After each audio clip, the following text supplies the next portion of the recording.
Es tan importante para mí poder contar esta historia de vida, porque su palabra dice que Él envía la palabra a las personas, a su pueblo, y la palabra que Él envía para las personas no vuelve vacía hacia Él.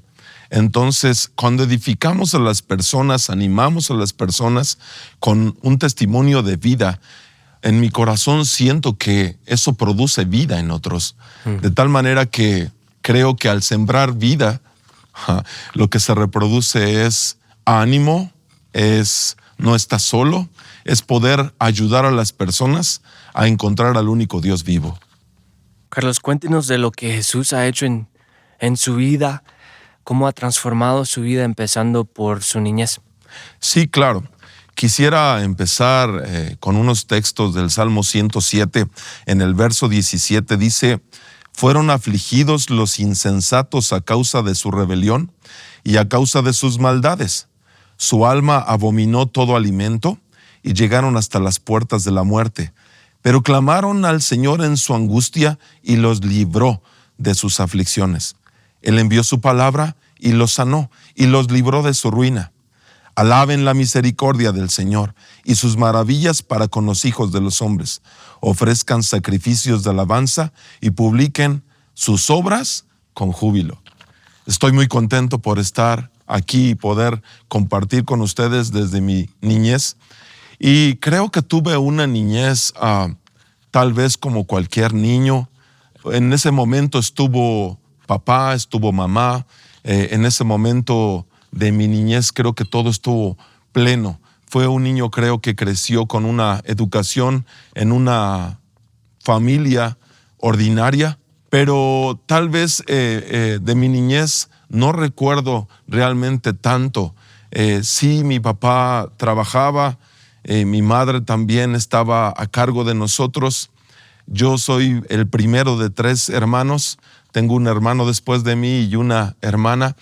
Entonces, yo creo que desde el principio, al ser yo el primero, sentía como esa carga de ser el primero, de ser como ejemplo. Siempre vino a mí ese pensamiento de, creo que tengo que ser ejemplo para mis hermanos. Entonces, la niñez creo que fue, de alguna manera, hasta ese momento, muy ordinaria. Yendo un poquito a la pubertad, bueno, pues entramos a la secundaria y ahí ya empezó, tal vez, problemas con mis padres, hubo tal vez discusiones entre ellos y empezó lo que se dice una familia disfuncional. Yo me recuerdo tal vez que tenía por ahí de la secundaria tal vez 15, 16 años y había discusiones entre mis padres, tal vez había un poquito de queriendo pedir permiso a mi madre de trabajar y mi padre de no dar ese permiso. Y creo que desde ahí tal vez empezaban las discusiones. Mi padre, aparte de trabajar tal vez 40 años en una misma compañía, sentía que era suficiente su salario, su trabajo para poder proveernos todo. Tal vez la que un poquito se salía pues del parámetro que mi padre quería era mi madre, porque en ese momento quería trabajar. Sí entró a trabajar y a los pocos meses empezaban más las discusiones. Veíamos nosotros un poquito más de tanto enojo con mi padre, con mi madre, y eso había cierta preocupación hasta que llegó el momento en que mi madre partió de la casa. Nosotros estábamos desconcertados de qué es lo que estaba pasando, porque al ser una familia de alguna manera ordinaria, creíamos que era tan importante de estar, puedo decir entre paréntesis, como mueganitos juntos. Y eso nos llevaba un poquito a desestabilizar nuestros estudios, nuestros comportamientos, y empezaron las discusiones, de tal manera que mi madre partió de la casa. Ya estaba yo tal vez en la preparatoria o el equivalente a la preparatoria, y mi madre nos abandonó y fue un golpe fuerte en ese momento, porque nosotros pensábamos como hermanos que de alguna manera el padre es el que regularmente tenía como el formato de abandonar la casa. Pero la madre creo que era en ese entonces muy doloroso, porque pensábamos en ella nos abandonaba como por muchos lapsos, queríamos que viniera tal vez para cenas de fin de año y prometía así llegar y nos quedábamos así como consternados, tristes, porque ella no llegaba a las cenas que nosotros preparábamos, pues con todo un anhelo de que hubiera esa familia. Tal vez en ese momento también mi madre ya dejó de ir un buen lapso porque estaba también ya embarazada de alguien que ella conoció en el mismo trabajo.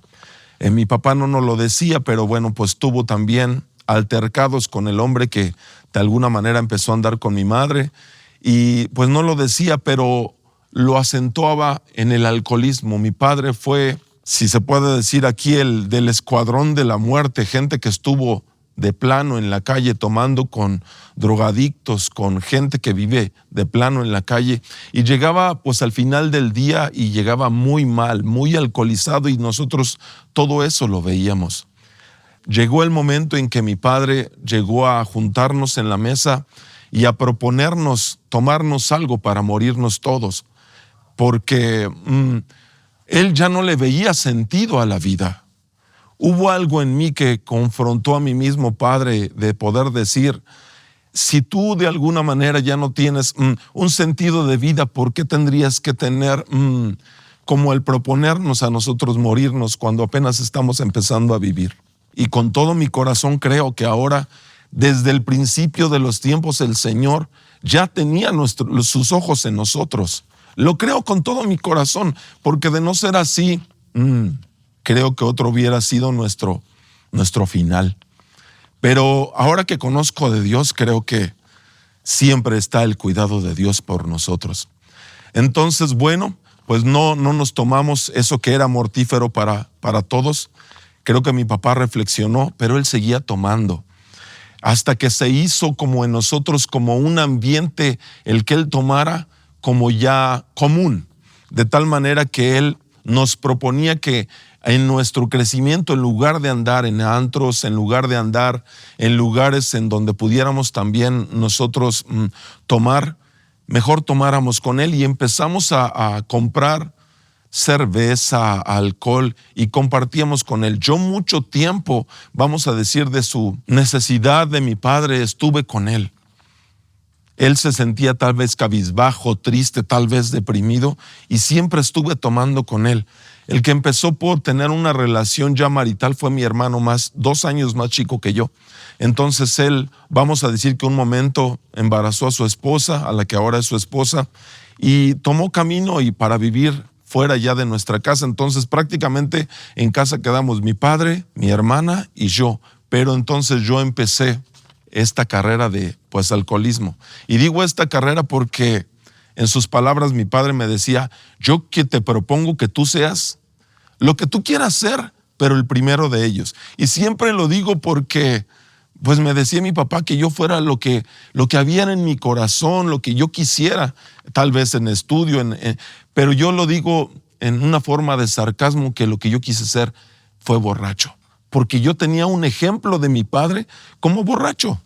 Y no sé si fui el número 1 o lo logré o no, pero era el ejemplo que yo tenía en casa. Mucho tiempo tomamos solos.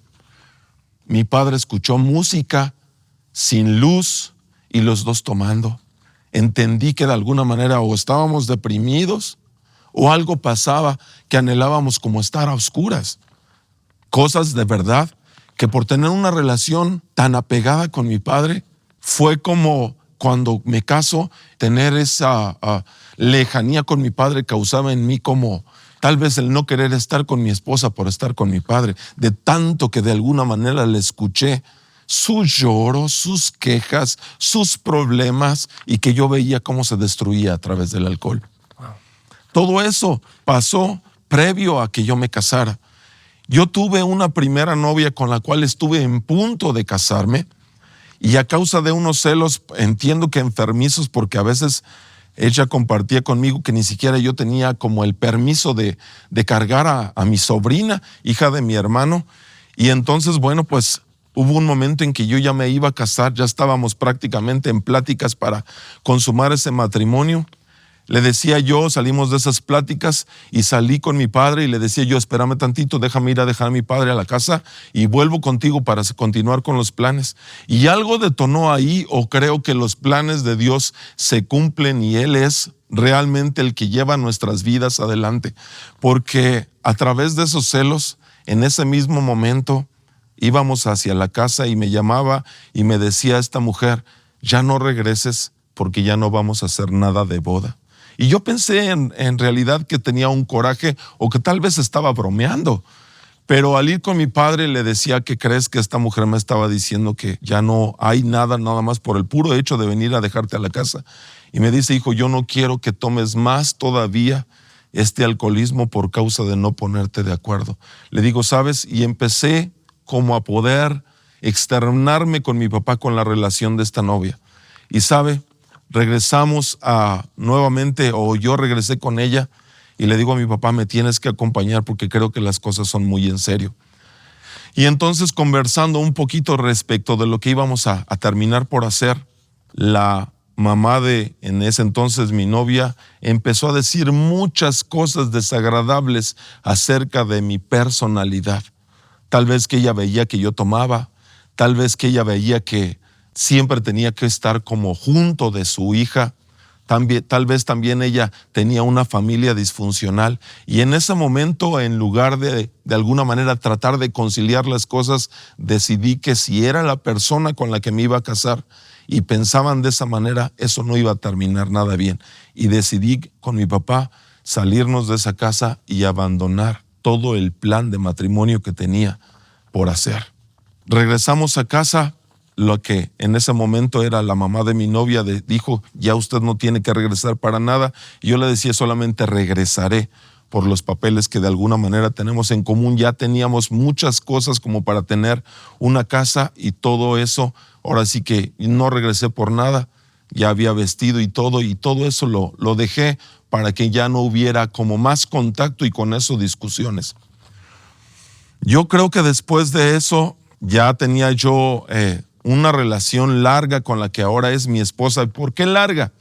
Lo digo ahora porque la conocí desde niña. Mi papá con mi suegro, con la que hoy es mi esposa, tenían una relación desde jóvenes. Por tanto, trabajaron en la misma empresa. Mi papá en el catolicismo bautizó a mis cuñados, es mi esposa y 3 hermanos más. Entonces tenían una relación, mi suegro con mi padre, estrecha. Entonces, desde que tal vez éramos niños, yo conocía a la que ahora es mi esposa. Y había como una coincidencia de que íbamos a vivir en la misma unidad, en una misma zona habitacional. Empezamos como a tener otra vez ese, ¿te acuerdas de esto? ¿Te acuerdas del otro? Cuando éramos niños, y empezamos a tener una relación. Tal vez 1 o 2 años después de que yo había cancelado ese primer matrimonio con la anterior novia. Entonces vino mi suegro, que de alguna manera pues también igual me conocía desde niño, y decía, te doy permiso de que salgas con mi hija. Te conozco a tu papá. Y yo no sé por qué en ese momento, teníamos años de no vernos, pero nos encontramos y hubo una confianza muy grande. Y empezamos a tener una relación, y yo creo que el noviazgo con mi esposa no duró tal vez 6 meses, 8 meses, y no porque dicen en México, un clavo saque a otro clavo, no, sino que hubo un match entre los dos. Y le propuse matrimonio anhelando verdaderamente de que pues ella es abierta con mi familia, tuvo una conexión también con mi familia, porque pues mi madre, en aquel entonces mi padre, pues tenían esa imagen que se habían quedado de una niña que habían conocido desde chicos. Y sabe, a los 6, 8 meses nos estábamos casando. Junto con eso tuvimos nuestro primer hijo. Tengo 2 hijos. Bueno, quiero decir, mi esposa se llama Elizabeth, mi hijo se llamaba Brian, y mi hija se llama Jimena. Muy contentos con el primer hijo. Año 94, primer hijo, era como estar muy contento, pero seguir en alcoholismo. Entonces, ese contentamiento que había en mí produjo todavía más y más y más alcoholismo. Un poquito me avergüenza ahora, ¿verdad? Pero lo puedo exponer que tal vez ese servicio al alcohol, hubo muchos desaciertos en mi vida. Faltaba yo regularmente a casa. Tenía yo con mi esposa, después de casarnos, muchos problemas. Alguna vez también, quedándome por ahí, pues la verdad, tirado, tocaba y yo tocaba. Vivíamos en edificios y tocaba yo en una puerta. Entiendo que yo iba tal vez muy borracho. Bendito Dios que no salieron en esa puerta. Y tocaba yo en una puerta y no salía mi esposa, que yo esperaba que saliera por mí, porque no era mi casa. O sea, iba muy alcoholizado. De tal manera que terminé ahí, yo creo que dormido en las escaleras. Al día siguiente me levanto de esas escaleras sin saber en dónde estaba. Me asomo y estaba en un edificio que no era el mío. Tal vez ya preocupado porque, pues hasta dónde sería el grado de alcoholismo que yo tendría, que no reconocía ni siquiera dónde había llegado.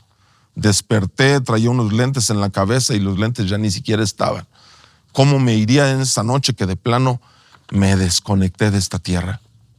Por otro lado, seguía tomando, faltando a casa, mintiéndole a mi esposa, y empecé una relación con alguien que no era mi esposa en el mismo trabajo. Todavía trabajaba yo por el centro de la ciudad y allá hacía yo cosas verdaderamente que le he dicho mucho a mi esposa. Si ahora lo digo, no es para hacerte sentir mal, sino para poder exponer a hombres lo dañino que es el adulterio, lo dañino que es la fornicación. Y no haciendo caso de todas esas cosas, ya hubo un momento en la manifestación de lo que Dios iba a hacer, que empezó mi hijo a tener, para ese entonces yo creo que tenía, 9 años, y nosotros llegamos a esta iglesia en 2005. De tal manera que había ya una preocupación. Si bien ver cosas médicas, que traía su cuestión motora mal, su piecito caminaba chueco, su mano la traía pegada a su cuerpo. Pensamos que era tal vez el pie cuando es plano. Fuimos a ver al ortopedista sin de alguna manera éxito, hasta que nos propusieron llevarlo al neurocirujano. El neurocirujano vio la manera de cómo él caminaba y decía: esto tiene un problema cerebral. Habría que hacer un estudio de tomografía con contraste. Había que hacer un estudio ya más profundo de lo que era el sistema central. Nos fuimos porque nos decía el neurocirujano que era de mucha emergencia, y fuimos a dar a un hospital de traumatología donde hicieron ese estudio y en efecto había una tumoración del tamaño de una pelota dentro del cerebro de mi hijo. Muy por el contrario de que ese diagnóstico de cáncer me hiciera madurar, muy por el contrario de que ese testimonio de cáncer hiciera en mí reflexionar, para poder yo disipar tanta cosa que había en mi corazón entre pecado y remordimiento, entré todavía más en alcoholismo. Aún muchas veces cuando estaba yo con mi hijo, entendí que Dios me hablaba. Estando en el hospital algún día, sentí la voz de Dios diciéndome: ¿por qué lloras? Y andando yo en adulterio con esa persona, le decía: ¿sabes que lo menos importante de mi matrimonio son mis hijos? Y eso pesó sobre de mi vida, porque cuando Dios me confrontó queriendo decirme por qué lloraba, y no en una forma como de castigo, sino diciéndome Dios con esa misericordia que por qué lloraba, yo lloraba aún más diciendo: es que mi hijo. Y el Señor me confrontó diciendo: tú, a través de tu boca, dijiste que lo menos importante de tu matrimonio eran tus hijos. Ahora veo que la raíz por la que yo dije eso es la falta de amor, porque no había recibido el amor. Si bien en mi niñez, que poco me acuerdo de ella, siempre fue el abrazo, pero a través del alcoholismo. Siempre fue el estar juntos, pero a través del mismo alcohol, y eso no es amor.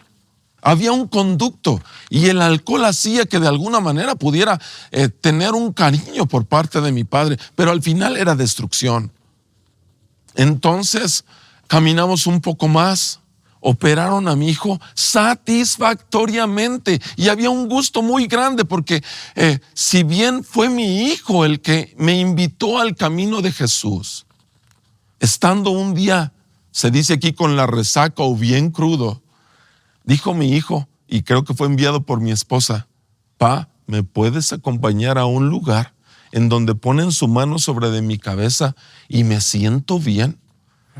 Ellos ya tenían días de venir a la iglesia y ni siquiera yo, entre tanta cosa que traía yo de pecado, de no estar con mi familia, sabía que ellos ya estaban viniendo en pos de Jesús.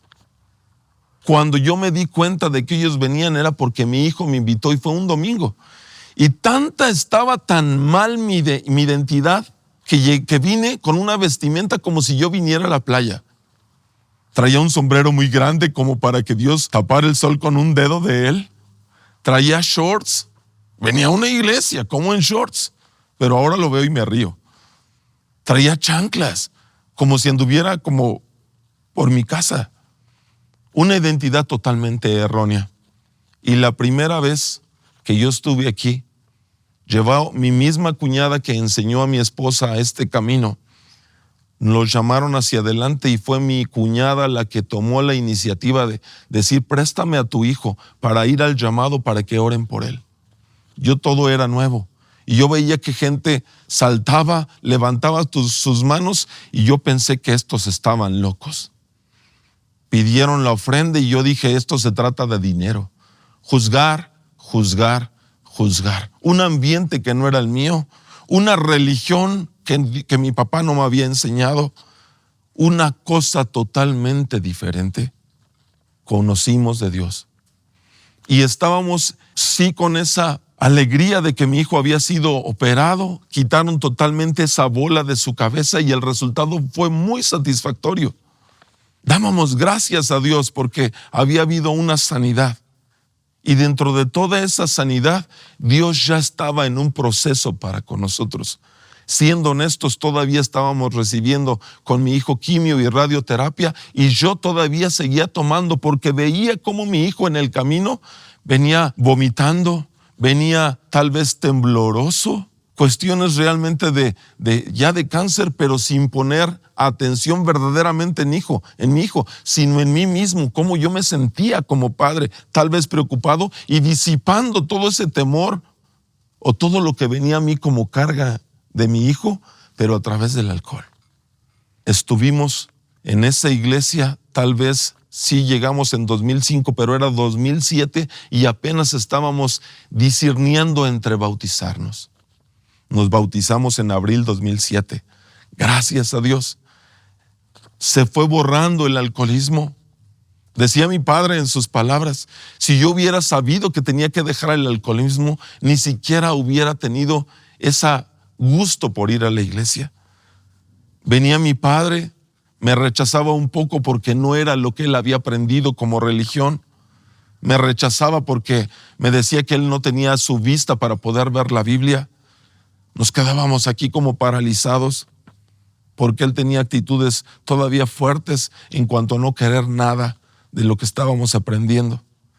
Y aunque me costó trabajo seguir avanzando en este llamado de Dios, Dios seguía haciendo cosas verdaderamente sobrenaturales.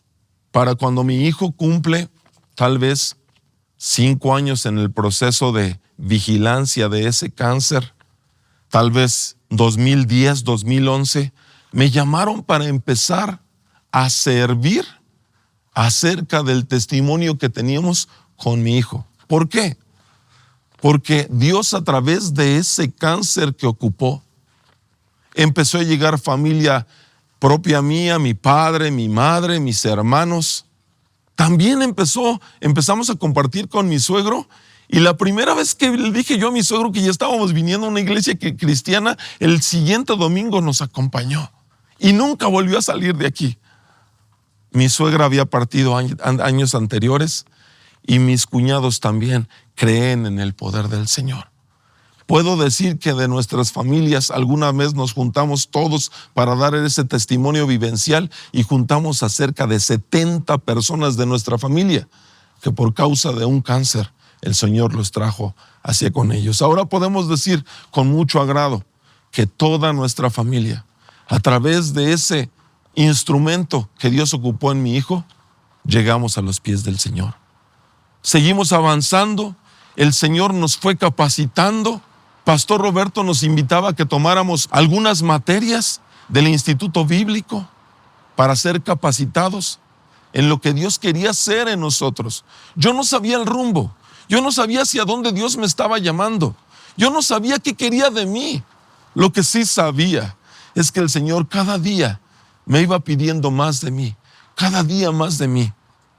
A través de que fuimos dando el testimonio, yo ya no necesitaba del alcohol, porque el mismo testimonio, el decirlo a los demás, me traía libertad sin saberlo. Dice el libro de Santiago: confiésense unos a otros sus cosas y unos por otros para ser sanados. Sin saberlo, el Señor ya estaba su palabra y lo estaba haciendo en nuestros corazones. Gracias al que el Señor ha sido bueno, mi esposa dijo: no nada más tenemos que tomar unas materias, Carlos. Yo creo que tenemos que estudiar en el Instituto Bíblico. Tomamos 3 cursos primarios de aquí de la iglesia y empezamos a estudiar escuela de ministerios, 4 años, que de alguna manera Dios nos ayudó hasta con el trabajo para poder combinar las labores del trabajo de casa y también de esa escuela de ministerios. Y otros 3 años en la escuela avanzada, que fue un boom, el poder aprender cada día más de Él. ¿Cómo nos reencomendamos el día de hoy?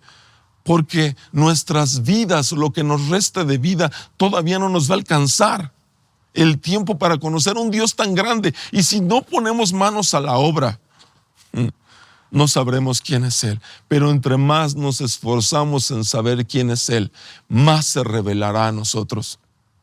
Iba a venir una prueba fuerte. 2014, 6 de julio 2014. Mi hijo partía con el Señor. 2013, ya casi terminando la vigilancia del cáncer para salir totalmente libre, nos dan nuevamente un diagnóstico de que nuevamente había salido una tumoración en su cabeza de mi hijo. Pero ahora no solo como una bola, sino como una raíz de árbol. No había para nosotros una buena expectativa. Los neurocirujanos decían que si sacaban esa raíz de árbol, podían traer cosas que son servibles para con nosotros, porque el cerebro regula hasta nuestro mismo sueño. Y me decían enfrente de mi hijo: solamente hay que operar, porque si no va a venir el deterioro. Y cuando le preguntaban a mi hijo, ya para ese entonces tenía 18 años, y le preguntaban a mi hijo ya como alguien de edad mayor, si quería ser operado, la respuesta de mi hijo era: yo quiero una torta de milanesa. En el principio yo no entendía qué era lo que él quería. La segunda vez que le preguntaron eso, dice: papá, yo quiero ver una película con mis primos. Nunca dijo si sí o no quería ser operado, pero cuando estuvimos a solas con él, dijo: yo ya no quiero ningún tratamiento médico. Dijo nuestro pastor Carlos: tú tienes que tener de veras mucho cuidado con las palabras de Brian, porque es su cuerpo, ya creció. Tú como padre quieres hacer hasta lo máximo, pero también tienes que tomar que él tiene decisiones de su mismo cuerpo. Y entendimos que teníamos que respaldar la decisión que él había tomado para sí mismo. Nos regañaron los doctores porque tal vez parecía que la única solución era operarlo nuevamente de emergencia. Nos regañaron mucho porque decían ellos que era la única salida, aunque ellos mismos decían que al destapar el cerebro iba a haber muerte cerebral. Era dolorosísimo porque se trataba del primer hijo. 19 años, parte con el Señor. Y antes de partir con el Señor, sus ojos ya no veían. Se apagaron sus ojos y quedó ciego. Trajo un dolor muy fuerte. Había remordimiento. Había culpabilidad. Había el no poder seguir adelante. Había tal vez un reclamo de decir, Dios, ¿dónde estás?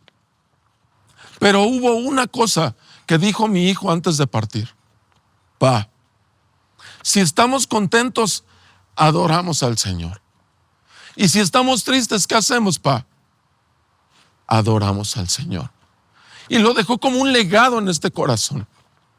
Pero también Dios confirmó su palabra con los últimos versículos del Salmo 91, para que quedáramos como conformes y avisados en lo que Dios iba a hacer previo a la partida de mi hijo. Porque había un propósito muy grande en eso.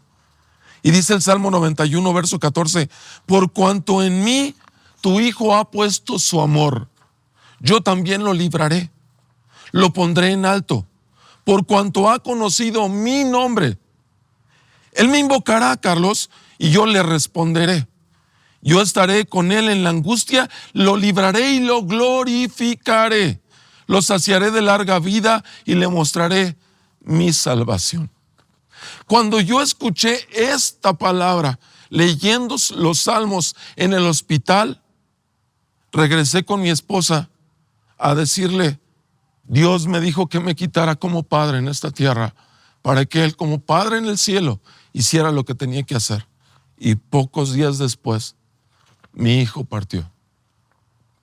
Nos quedamos con la última imagen de estar con él, su cara rosada, dormidito, y le pedí a mi esposa que me dejara venir un momento a la presencia de Dios para que ella fuera al hospital a quedarse un momento con él.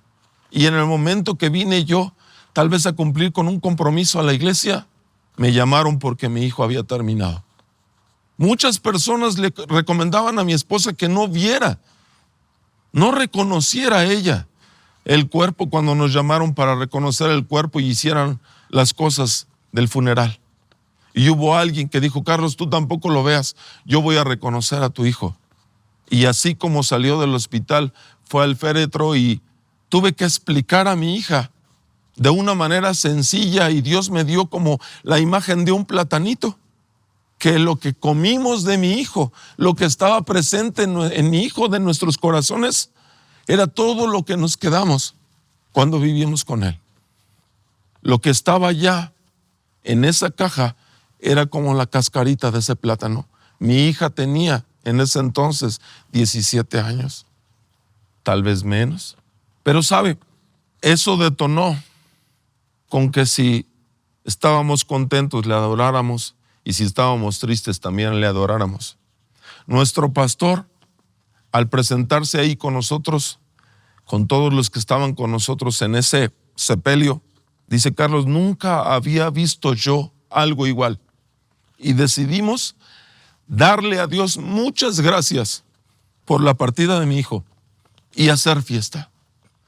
Algunos tal vez juzgaron que estábamos poniendo una careta, algo que de alguna manera no era cierto en el momento, porque era tiempo tal vez de lágrimas, tal vez era tiempo de reclamos, tal vez era tiempo de decirle a Dios. Y sabe, sí había en mi corazón algo. En mi oración yo le decía a Dios, no entiendo tu voluntad, pero te obedezco. Y hicimos fiesta, cantamos, adoramos, bendecimos el nombre de nuestro Dios, y eso nos fortaleció. Mi hermano tocaba la guitarra y no dejaban de tocar alabanza, y nos regañaron en la misma capilla porque había un joven también con muchos de sus amigos de este joven que también había partido en la parte de abajo, pero nos regañaban los de la capilla porque había muchos aplausos con mi hijo, y pues se les hacía raro porque parecía verdaderamente una fiesta. Sí, era la partida del hijo, y parecía que lo que estábamos haciendo estaba descabellado, pero verdaderamente lo hicimos sabiendo el Dios que tenemos. El libro de Tesalonicenses habla de que los que murieron en Cristo regresarán con nuestro Dios y nos reuniremos con ellos en el aire. Este persevera en el camino de Dios, teniendo toda la esperanza de que no nada más primero me entrevistaré cuando el Señor me llame con Él, sino que mi mismo Hijo me mostrará el lugar santo para el cual el Señor primero lo llamó a Él, para que Él le haya mostrado ya el santo lugar en donde Él se encuentra. Esa es mi fe, esa es mi esperanza, y por eso sigo en este camino perseverando, sabiendo que mi esperanza en la que yo creo nunca me defraudará. Gracias a Dios, mandó a uno, dijo que Él se iba a sentar junto a su Padre y mandó a uno que se llama el Consolador. Bendito Espíritu Santo que llegó a nuestras vidas para consolar este corazón. Escuchamos una palabra que Él es perfecto para consolar, porque el Padre no escatimó a su Hijo para darlo en rescate por nosotros. Entonces el Padre sí sabe que cuando hay una partida de un hijo en nuestras vidas, sabe que necesitamos consuelo. Y hubo alguien que para después de que mi hijo había partido, nos dijo: para que ustedes vuelvan a regresar a la iglesia, Carlos, pon mucha atención, el termómetro va a ser tu esposa. Cuando ella sienta que está fortalecida, que cuando ella sienta verdaderamente ese anhelo de regresar a la escuela, a la iglesia, ven entonces, mientras ministra ahí con tu misma familia, es tu primer ministerio. Y le pregunté a mi esposa, sí, estuvimos una semana afuera tratando de tener como una vacación, pero fue una sola semana, y en esa misma semana que fuimos tal vez a otro lugar para tantito dejar de pensar en cosas que habían pasado, dijo mi esposa: ¿qué se puede descansar de Dios? ¿Qué podemos realmente dejar de ir a la presencia de Dios si ahorita es cuando nos urge? Entendí que cuando peor nos sentimos, que cuando nos sentimos decaer, que cuando Dios permite una herida, dice en Job, que cuando Él permite una herida ciertamente la vendará. Y la presencia de Dios en nuestros corazones es lo que ha cerrado ese dolor. Yo digo, si está la nostalgia, sí la partida del hijo, sí le extrañamos mucho, pero la presencia de Dios en nuestras vidas es lo que ha cauterizado la herida. Cada que nos recordamos, estoy seguro que va a haber lágrimas, porque hay un sentimiento, pero la esperanza que tenemos es mucho más grande. Le doy gracias a Dios, porque entre en que empezamos a venir a la iglesia, entre la partida de mi hijo pasaron 10 años en donde, sin saber, Dios nos estaba capacitando para lo que habrá de venir. Enseguida de la partida de mi hijo, hubo un accidente en la Sierra Norte de Puebla, para ser exactos en Jaltepec. Los cerros se estaban, por la tanta lluvia como ahora, se estaban desgajando. Y hubo un accidente tan fuerte que tanto lodo se llevó, venía el cerro encima, se llevó carros, pero se llevó de la familia pastoral 6 bebés que estaban con sus familias, con tanta lluvia que destruyó casas, y se llevó 6 bebés de esa familia pastoral. No había agua en aquel entonces para lavar los cuerpos de ese accidente. ¿Y por qué voy allá? Porque tal vez gente de esa región, de la misma religión, decía: fue un castigo por ser rebeldes. Nos llaman protestantes por salir de una religión y amar al Señor Jesús. En ese momento nos dijeron: ustedes tienen la herramienta. ¿Pero herramienta de qué? Nos quedamos así perplejos, ¿como herramienta de qué? Y dice 2 de Corintios 1 que fuimos consolados para consolar. También Dios nos estaba dando palabra, porque fuimos capacitados para eso, para que estos brazos abrazaran y consolaran a alguien que en ese momento lo necesitaba. Y fuimos enviados de parte de la iglesia a esa región y proclamamos la palabra.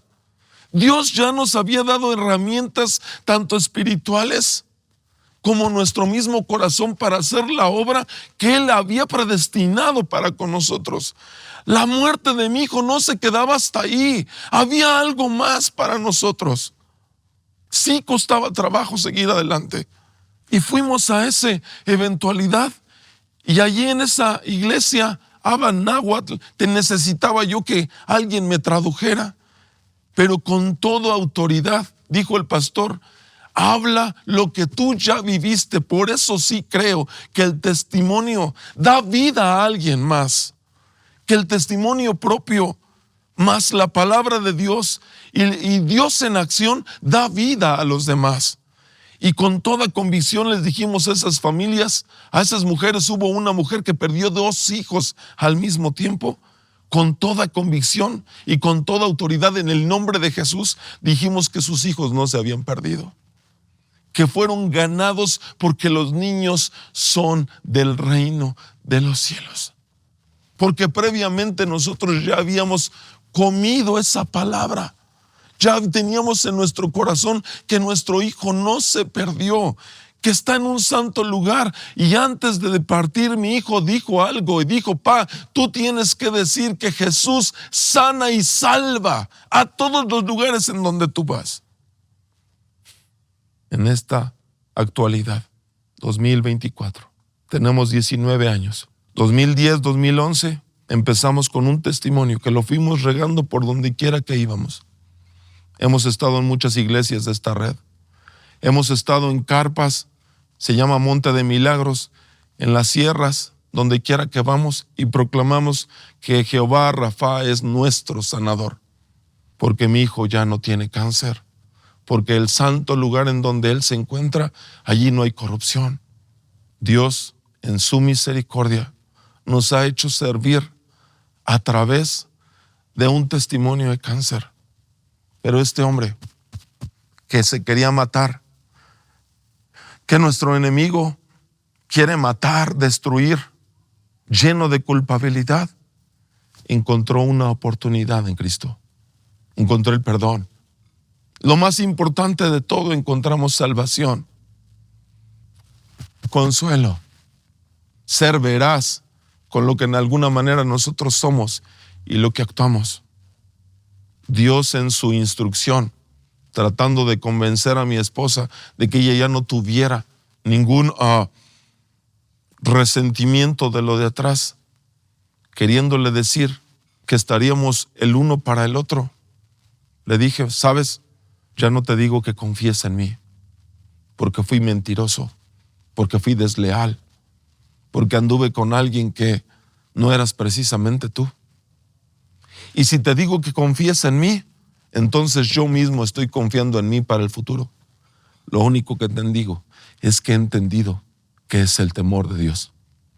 Y a partir de aquí, tal vez puedo tener errores, pero sé que hay uno que me ayudará para ser primeramente fiel con Él y también contigo. Mi hija, haciendo un video de nosotros caminando por el mar, le puso algún día letras y dice: mis padres tienen infinidad de errores, pero veo que de todos esos errores son perseverantes y se levantan. Por pura gracia, quiero decir que hemos predicado por más de 10 años el Evangelio. Tal vez ya 5 años, Dios me puso como líder de hombres de nuestra iglesia. Dios me dio un ministerio que se llama Siervos Inútiles. Lucas 17:10. Solamente hacemos lo que es necesario, lo que el mismo Padre nos ha pedido hacer. Mi esposa está como líder en el discipulado de mujeres. El año pasado, mi hija tuvo un viaje a España de evangelismo, pero desde los 4 años está sirviendo en el Ministerio de Artes. En este tiempo está en Oregon, Estados Unidos, sirviendo en una iglesia, ya trabajando por cuenta propia. Y desde hace ya casi 3 años estoy trabajando tiempo completo para nuestra iglesia local.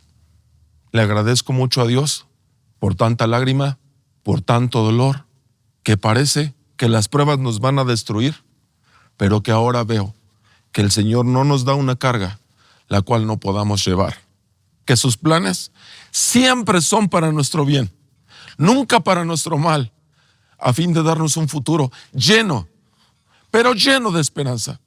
Agradezco mucho a Dios que nos ha hecho pasar por todo lo que hemos pasado, porque si bien ha dolido, la gracia sobre nuestras vidas se ha derramado por el Espíritu Santo que Él ha puesto en nosotros. Quiero terminar con estas palabras. Josué 24:15 dice: y si mal les parece servir al Señor, escojan hoy a quién servirán. Si a los dioses que sirvieron nuestros padres cuando estuvieron al otro lado del río, o a los dioses de los amorreos en cuya tierra habitan. Pero yo y mi casa serviremos al Señor.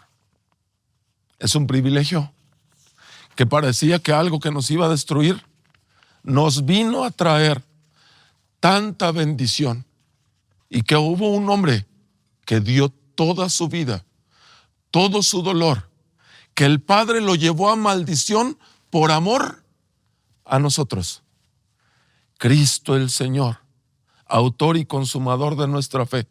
Podemos decir: pase lo que pase, venga lo que venga, mi corazón alabe al Señor. Dijo Job: Dios dio y Dios quitó, pero que su nombre sea glorificado. Amén. Carlos, ¿quién es Jesús para ti? Jesús es el más excelente de todos los hombres. Jesús es una oportunidad a la cual tenemos que ir. Jesús es esperanza y vida. Jesús es nuestro Salvador. Y en Él podemos reposar y estar seguros. Y no hay nada comparable a su presencia. Es Jesús para mí. Carlos, ¿puedes tomar un momento para orar por las personas que están viendo tu testimonio y se están identificando con las diferentes partes que has contado de tu vida? Señor, te doy muchas gracias por todo esto que en un momento parecía que era nuestro fin. Y agradezco, Padre, porque dijo Pablo: si hemos de aceptar los bienes, ¿por qué no habíamos de aceptar los males? Y tú nos exhortas a través de tu palabra que las pruebas nos hacen cada día más fuertes. Oro en esta hora para que todo aquel que me vea y que vea este testimonio, Señor Jesús, obres tú en su corazón, para que la misma fortaleza que has puesto en nuestras vidas, en mi familia, de esa misma fortaleza, Padre Dios, toques los corazones, Señor, de aquellos cuantas veces vean esta reproducción. Pido, Padre Dios, bendigas a aquellos que se encuentran desconsolados. Pido, Padre Dios, por aquellos que se encuentran en un diagnóstico o en una enfermedad terminal. Porque tú eres, Señor Jesús, la esperanza del justo. Pido, Padre Dios, por aquellos, Señor, que no te conocen, para que tú, Padre Dios, puedas extender tu mano de poder y podamos ver, Señor, tangiblemente a través de nuestro corazón y de nuestro espíritu, que tú eres, Señor, una gran oportunidad para nuestras vidas. Pido, Padre Santo, que a través de esta oración tú bendigas, Señor Jesús, cada casa, cada hombre, Señor, cabeza de familia, cada mujer, ayuda idónea en el matrimonio. Pero, Señor, bendice a nuestros hijos, porque a través de nuestros hijos tú nos has llamado, Jesús, de las tinieblas a tu luz admirable. Tu palabra dice que nuestros hijos son ricas bendiciones que tú nos has dado. Por eso, ya que tú me llamaste, Señor, a través de ese hijo que tú me has dado, Padre Santo, yo declaro que nuestros hijos tenemos que poner, Señor, mucha atención en sus palabras y en su corazón, porque tuyos son son de tu reino, y aquel que busca tu reino, Señor, las mismas promesas, las mismas bendiciones le alcanzarán. Bendigo sus vidas en el nombre poderoso de Jesús. Amén. Carlos, ¿tiene algunas últimas palabras para las personas que están viendo su testimonio en este momento? Sí, yo quisiera decir que hay veces tú te encuentras, parece que con coincidencias en tu vida. Rechacé muchas invitaciones, el cual el Señor me hacía para acercarme a Él. Mi esposa hablaba muchas veces de que fuéramos a la iglesia y yo contestaba que teníamos muchas cosas importantes que hacer antes que ir a una iglesia. Todas esas palabras me las he terminando comiendo, porque hay cosas urgentes, y urgentes tal vez son nuestras familias, nuestros gastos, nuestro trabajo como hombres, pero hay una sola cosa importante: solamente es Dios. Quiero decir que si te has afanado por las cosas de este mundo, no te afanes, preséntate delante de Dios, pon tus peticiones, rogativas, súplicas en Él, y dale gracias por lo que todavía no has visto, pero que en su misericordia Él lo hará conforme a tu fe, en el nombre de Jesús.